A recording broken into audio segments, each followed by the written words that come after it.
Hey everyone, on this week's Weekend One-Timer, we're talking about hockey games that didn't happen, what we should do with that time, a couple of hot takes around the league, and what we want to talk about is we want to get everyone geared up to have a conversation about penalties in the NHL in the wake of Tim Peel's quasi-firing, not quite firing. Stay tuned for that and more on Fumble Puck.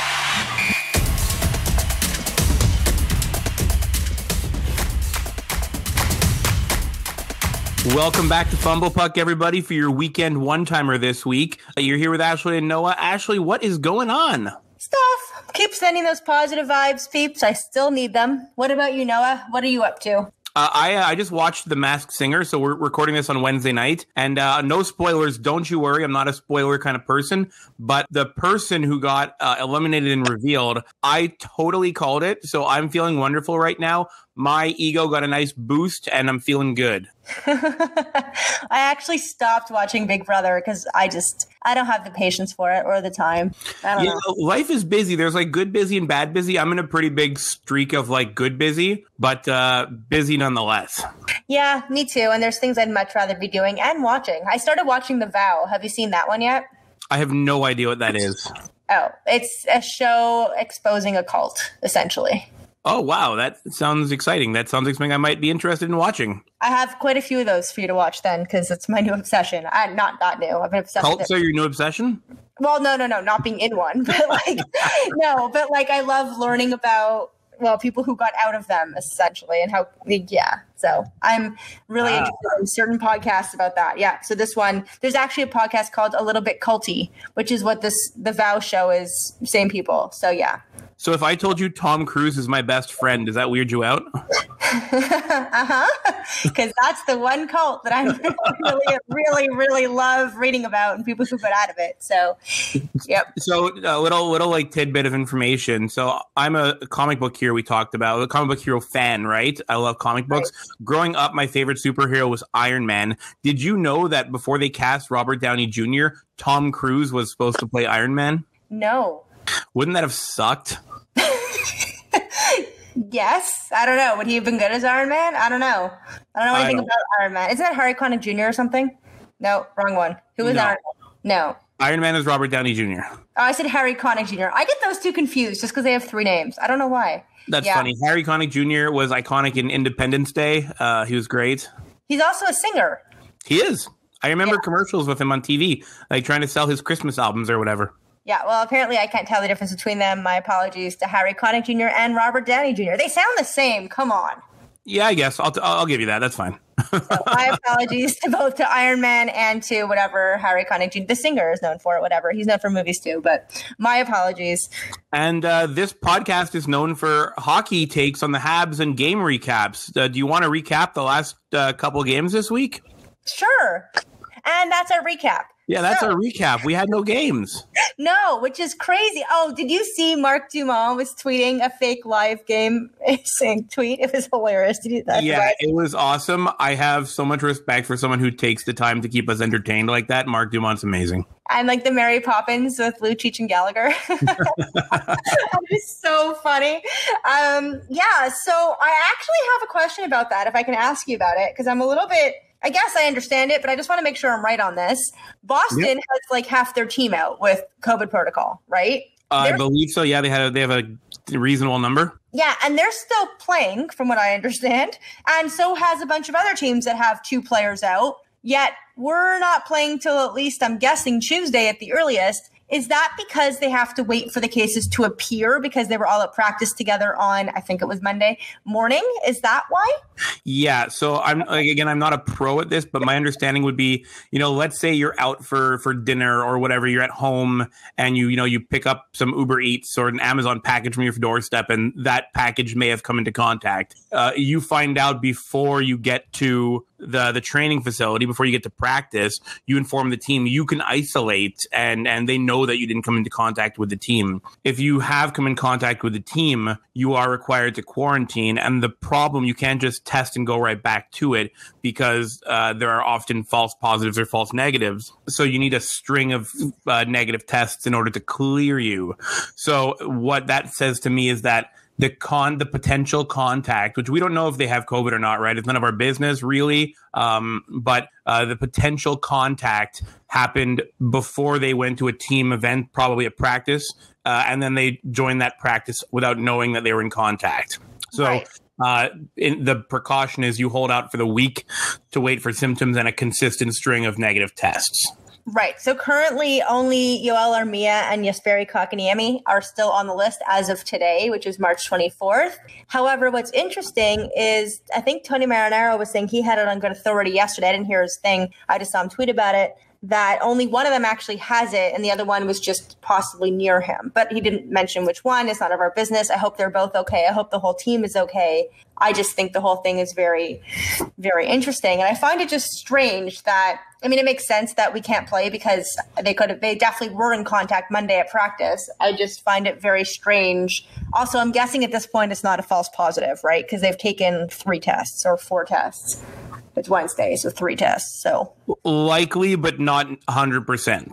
Do you think they'd have 3 false positives in a row? I don't think so, but I'm not a doctor. Me neither.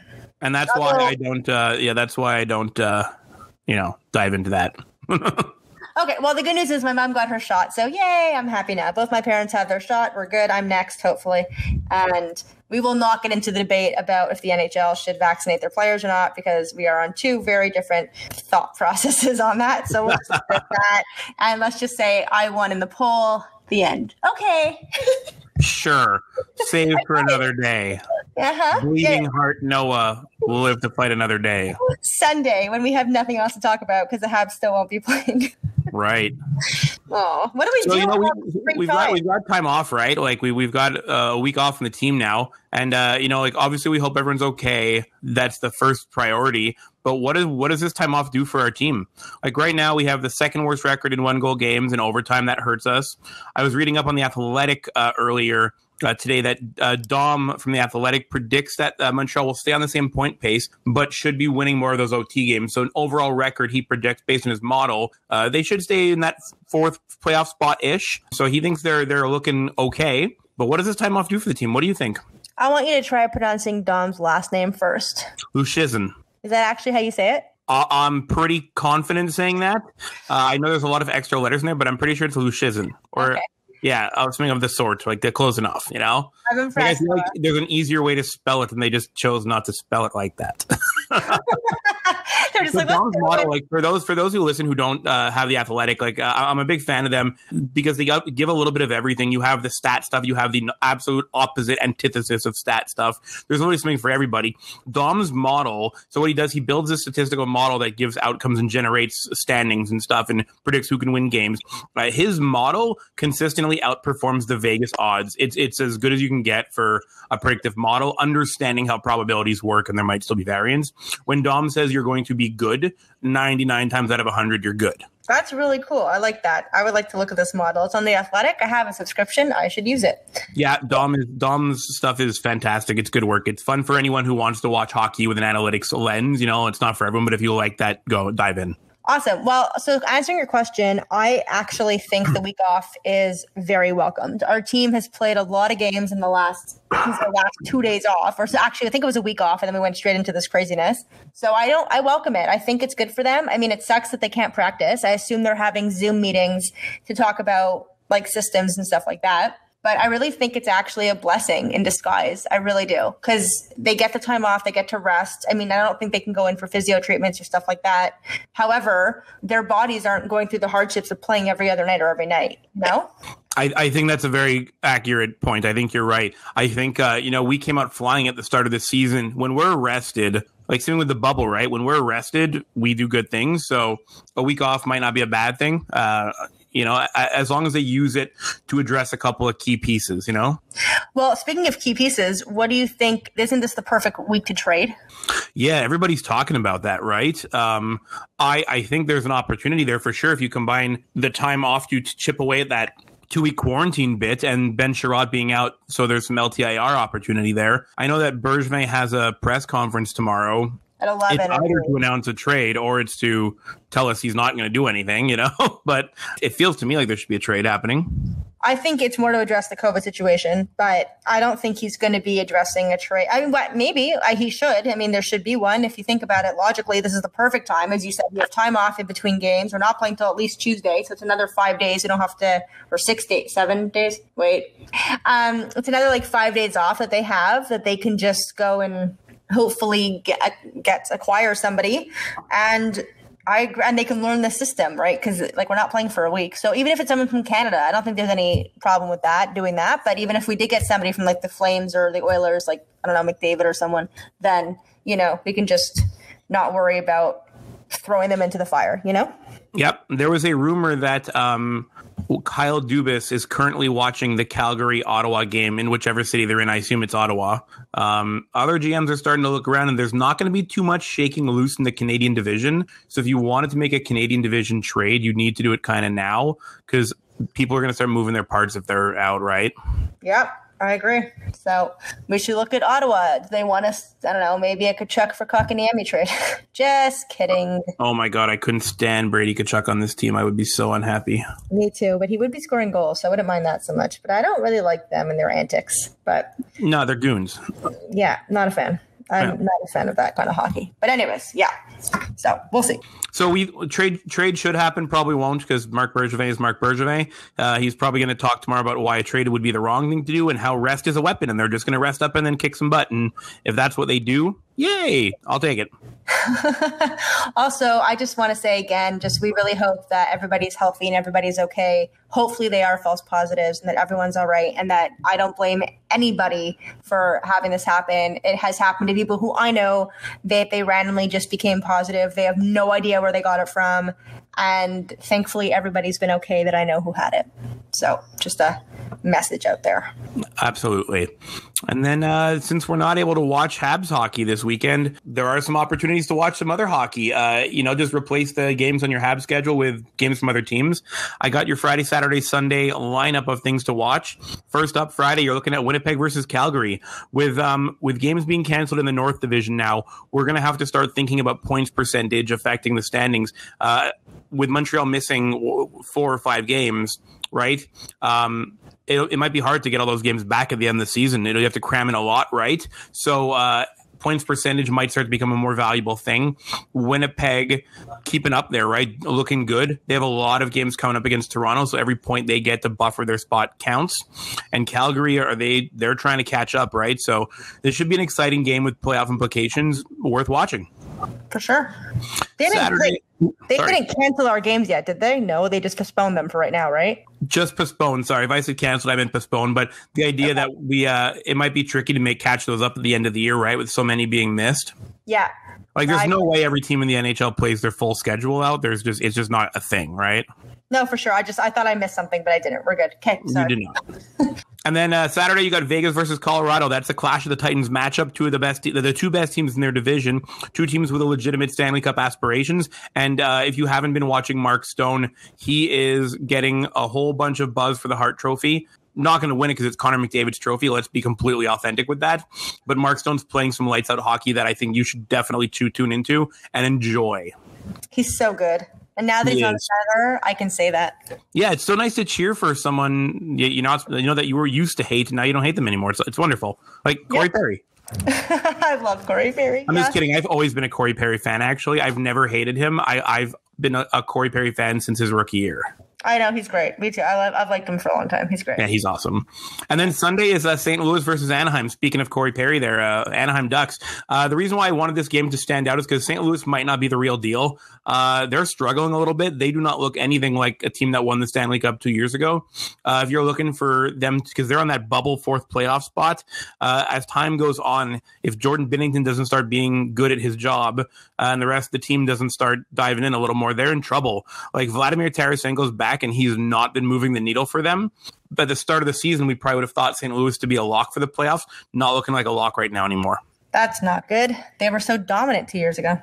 Yeah, and they look pretty meh right now. Meh is the right word, I think. Do you think it's because Pietrangelo went to Vegas?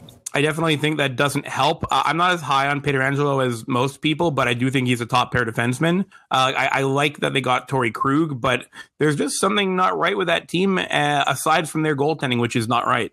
I was just going to say, do you think it's Binnington? But you just answered that, so never mind. Yeah, definitely part of that problem is Jordan Binnington. Who they just re-signed. Yeah, good luck with that.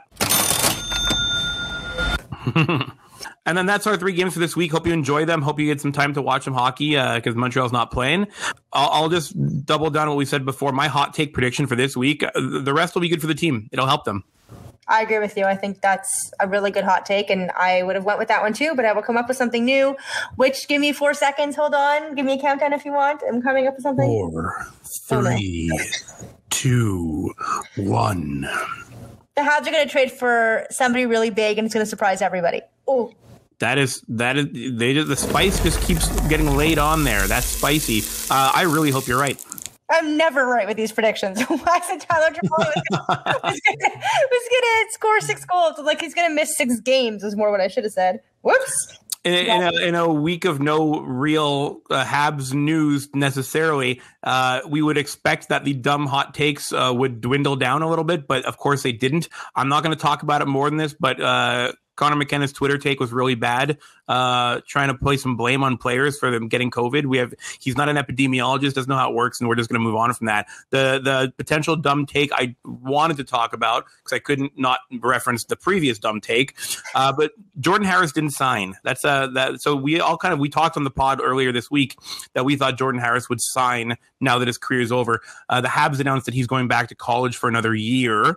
The hot take I want you to avoid is that it doesn't mean he's not going to sign with us. We're not going to lose him. He's not running off to play for another team. It's fine. We still have a whole year to go. There's tons of time. Everyone needs to relax worrying about Jordan Harris pulling the Jimmy Vesey and signing elsewhere. It's just not a thing. We're good. Well, I also think that, he stated when he was drafted how important education is to him. And, I mean, if you look at people in the past who rushed to sign, Louis LeBlanc being one of them, he should have stayed in school. Let's be honest. School's important. I know people don't believe that, but school is important. Education is important. And if you're not going to make it as an NHLer, or let's say you get injured and you're hurt and you're out within a year or 6 years or 7 years, you have to have a backup. So I don't think there's anything wrong with him staying in school, if I'm going to be honest with you. I agree, absolutely. Having a backup plan is just the smart thing to do. In fact, it says a lot about Jordan Harris's character that it's not being rushed. Yep. There's also the possibility, which I'm not certain of, but there's a possibility he wanted to sign and Montreal said no. But we would have heard all about that. There would have been a lot of smoke around that. So I think we're good. We don't have to worry about Jordan Harris for now. Jake Evans did his whole time. He did his whole full college career. He was fine. We're good. I won't stress about this. I won't let this invade my life. Now, if it was Cole Caulfield, I'd be a little bit more concerned.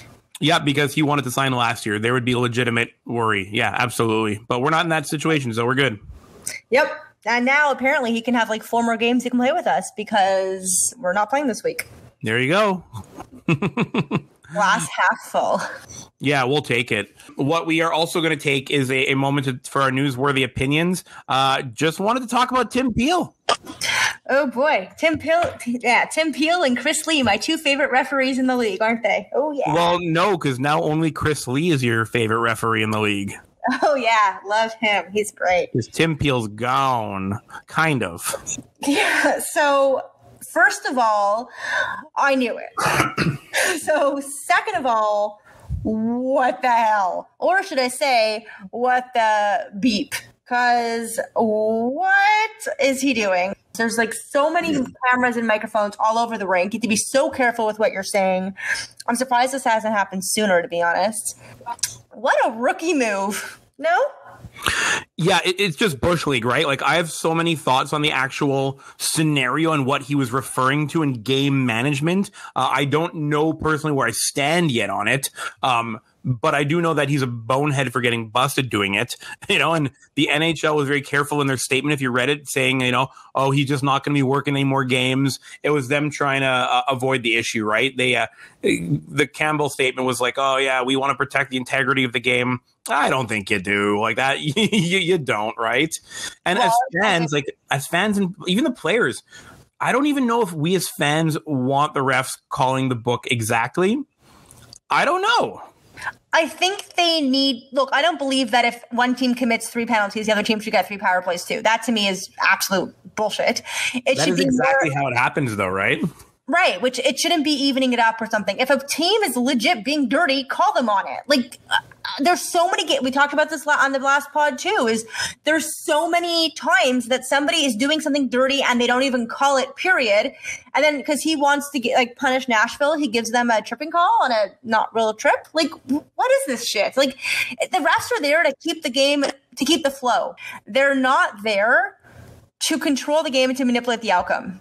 And that's what they're doing, is they're just manipulating the outcome. And that's a huge issue. I mean, we can go back to so many games that Tim Peel has reffed that every time Tim Peel was reffing, we're like, hashtag blind as bat, hashtag Tim Peel night, hashtag, oh God, we're going to lose. You know what I mean? It's ridiculous. Yeah, it's insanely frustrating. But a lot of it is, I feel like I see stuff happen. My desire is for unsafe plays to be legitimately penalized and punished, right? Hits from behind, etc. Those matter to me. The little things that should be called that get missed, like a trip getting missed, it bothers me because I think you should call the rule book. But at the end of the day, honest question that I don't think there's a right answer to: do you want to watch a 5-hour long hockey game that has 40 power plays on it? No, I do not. Do you? I don't think so. I mean, if I feel like it would get tedious, right? All the start, stop. It's already a very heavy start, stop league on game. So, again, that's the kind of question where I think there needs to be an honest conversation about it. We haven't really, as fans, been honest about that part. We say call the rule book, and we mean it when we say it. But when you really stop to think about it, if you call everything the way it should, because it's ice, people are going to take penalties all the time. It's slippery, there are sticks flying around. Do we really want every single penalty called?